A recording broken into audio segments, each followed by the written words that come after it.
ఆకివీడిలో రామాలయానికి శంకుస్థాపన, కోటి రూపాయల అంచనాతో ఆలయ పునర్నిర్మాణం, 8 నెలల్లోనే పూర్తి చేస్తామన్న రఘురామ. ఇవాళ చలో ఆకివీడుకు బీఎస్పీ పిలుపు, గోతాలమ్మ ఆలయం కట్టాలంటున్న దళిత సంఘాలు, రామాలయ శంకుస్థాపనను అడ్డుకుంటామని హెచ్చరిక.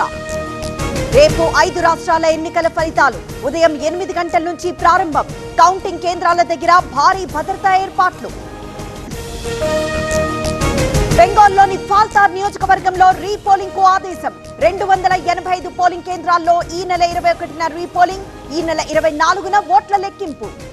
రేపు తెలంగాణ కేబినెట్ సమావేశం, ఆర్టీసీ విలీనం, ఉద్యోగులు పెన్షనర్ల సమస్యలపై చర్చ, కాళేశ్వరం తుమ్మిడిహట్టి ప్రాజెక్టులపై చర్చించే ఛాన్స్. ప్రతి నెల 1న వేతనాలు అందేలా చూస్తున్నాం, జూన్ 1లోగా ఆరోగ్య భద్రత కార్డులు ఇస్తాం, రిపోర్ట్ ఆధారంగా పీఆర్సీపై నిర్ణయం అన్న సీఎం రేవంత్.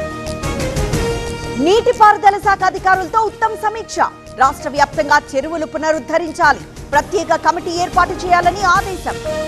తల్లిదండ్రులు కావాలనే మీ కలను నిజం చేసుకోండి. 49 ఫర్టిలిటీ సెంటర్లో ఉచిత అల్ట్రాసౌండ్ స్కాన్ మరియు ఫర్టిలిటీ స్పెషలిస్ట్ కన్సల్టేషన్ అందుబాటులో ఉంది. కేవలం 999 రూపాయలకు fertility assessment package, AMH test మరియు స్పర్మ్ టెస్ట్ తో. పరిమితి కాల ఆఫర్. ఇప్పుడే కాల్ చేయండి 7416106106. 49 అంటే సంతానం, 49 అంటే సంతోషం. హామ్ రోడ్లపై హరీష్ విమర్శలు సరికాదు, టెండర్లు పూర్తి కాకుండానే ఆరోపణలు విడ్డూరం, అభివృద్ధిని చూసి జీర్ణించుకోలేకపోతున్నారన్న సీతక్క.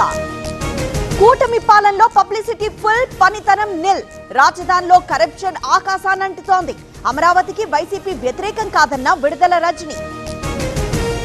రేవంత్ కు హైడ్రా పోప్ సిటీనే కనిపిస్తోందా, తెలంగాణ ప్రజలు కనిపించడం లేదా, కేసీఆర్ రావాలని ప్రజలు అంటున్నారన్న జీవన్ రెడ్డి.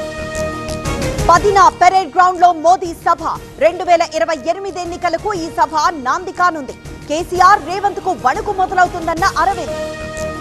సల్కం చెరువులోని ఫాతిమా కాలేజ్ పై విచారిస్తున్నాం, నివాస గృహాల జోలికి హైడ్రా వెళ్లడం లేదు, ఇప్పటి వరకు 2000 ఎకరాలు కాపాడామన్న రంగనాథ్.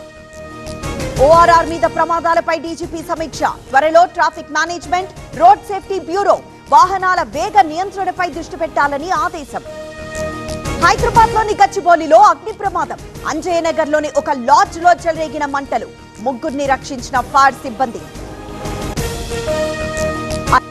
ఢిల్లీలో యువ జడ్జ్ ఆత్మహత్య, బాత్రూమ్ లో ఉరివేసుకొని బలవన్మరణం, భార్యతో గొడవలే కారణమని అనుమానం.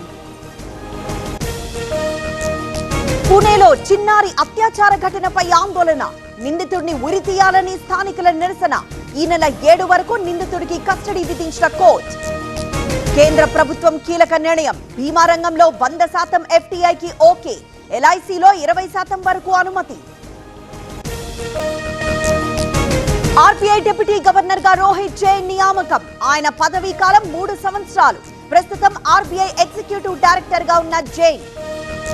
భారతీయులు జూన్ 12 నుంచి మహిళల T20 వరల్డ్ కప్ జట్టును ప్రకటించిన BCCI, captain Harmanpreet, vice captain Smriti Mandhana. ముంబైపై చెన్నై టీమ్స్ విజయం, 8 వికెట్ల తేడాతో గెలుపు, ప్లే ఆఫ్ రేస్ నుంచి ముంబై అవుట్.